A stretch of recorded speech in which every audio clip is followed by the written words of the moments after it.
Apple yana bozorni o'zgartirishi mumkin. Bu safar har ikkinchi odamda bo'lishi kutilayotgan Apple Glass orqali oxirgi paytlardagi eng istiqbolli texnologiyalardan biri hisoblanadi.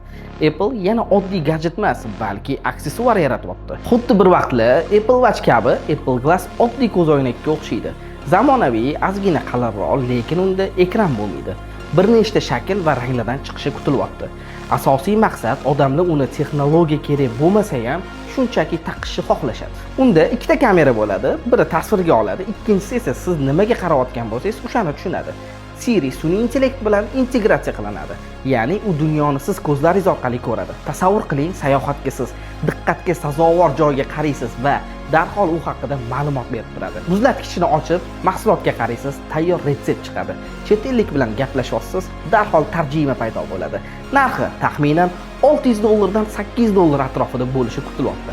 Agar bu texnologiya mashhur bo'lib ketsa, hatto telefon ham ortiqcha bo'lib qolishi mumkin. Siz ham shunaqa ko'zoynakni sotib olishni xohlarmidingiz?